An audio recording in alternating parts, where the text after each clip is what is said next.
Let's go Jesus Christ. She really could have been working on her charms essay. It was due in 2 weeks. After all, she hadn't even started it, which is most unlike her. Not to mention the concept of casting charms using her left hand was absolutely fascinating. She really should have been at dinner with the others. She only managed to eat half a sandwich at lunch. She's been so distracted by their potion assignment, and she'd actually been tempted to borrow one of Ron's sugar quills. She's been so hungry in history of magic. She really should have been more worried about being caught. The majority of the school may have been in the Great Hall, feasting and chatting and whatnot, but there were usually a few students loitering around the library at this time of the evening. Not to mention Madame Pince.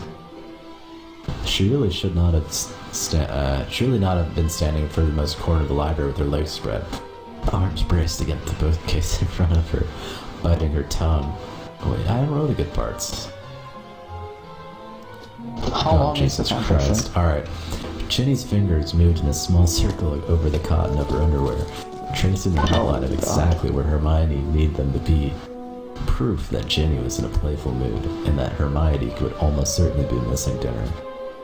She hoped distractedly that Harry would think to bring her something for later, a roll or maybe a nice slice of cake wrapped in a napkin. But then Ginny's free hand roughly shoved Hermione's skirt up and around her waist, and all thoughts of food and otherwise flew from Hermione's mind. But Ginny only smiled, a slow and sensual grin, just one side of her mouth squirking. And then she knelt down, lifting one of Hermione's legs, and then the other, before tossing the underwear onto the pile of bags and robes. And God, Hermione's skirt was still tangled around her waist, and she couldn't bring herself to tuck it down. Didn't want to. Ginny took only a moment to let her gaze rake over the sight in front of her, although it felt longer than eternity, longer than Hermione felt and should be healthy. Exposed and blushing, legs trembling, damp and needing. Hermione whined softly at the first touch, fingers sliding over. I fucking gave it the right moment. Fingers sliding over the moist flesh, lighting as air and just as insubstantial. She pushed back, gritting her teeth against a groan when Ginny's fingers didn't retreat. Ginny looked teased, loved Hermione's impatience, but she seemed to understand the urgency behind Hermione's frantic movements, because her fingers began to move in a steady pattern. Up, down, press, massage, up, down, press, trance and circle, press, massage, up, down. Hermione couldn't help the fucking but urge her on, rolling her hips and panting, burning to moan, to voice her desire, clinging to her decorum by a thread. And then Ginny was moving back, her other hand slipping down and forward to join the first. Names, lights around her titties, and Hermione suckled in a shallow breath and begged herself not to wail.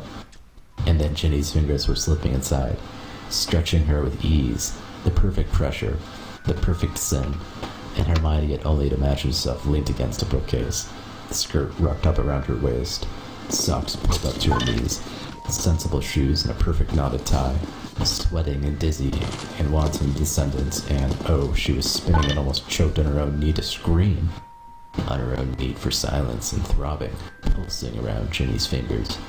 Pleasure blackening her vision, and guilt a beautiful embrace as she wrote her orgasm and floated back to reality. Ginny was there, arms wrapped loosely around her, whispering and waiting for breath to even.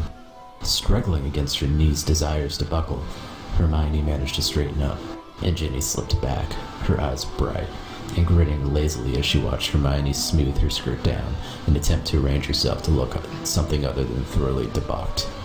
"Still hungry?" Ginny asked, her tone sweetly innocent, yet darkly pervasive. Hermione roused a rather weak, haughty glare, the kind that always made Ginny grin widely, though she couldn't resist returning that smile. "I could eat," she shrugged. "Well, let's see if everyone's still in the hall," Ginny replied, said Hermione. He frowned, because she'd spent enough time with the Weasleys to recognize that particular smile, and enough time with Ginny to know that while she liked to do people favors, she liked to have them returned as well. And then she noticed Ginny not so subtly spinning Hermione's discarded underwear into the book bag, and had to fight the cold shivers that slipped down her spine and the blush that flamed on her cheeks. "Can you think for one moment that she began. But Ginny was already walking away, bag and robes slung over her shoulders. "Come on, we'll completely miss the main course," Dobby said their shepherd pie. Hermione shifted uncomfortably, tugging at her skirt. Her stomach rumbled, and she was 2 minds as to whether or not she wanted dinner over or not. Her skirt may not have been as short as Lavender's browns, but she was certainly not very aware that those skimmed back of her thighs. Too aware. With a growl, she grabbed her bag and rope and chased after Ginny, head held high and praying for no sudden breezes. And that's it. I came at Shepherd's Pie.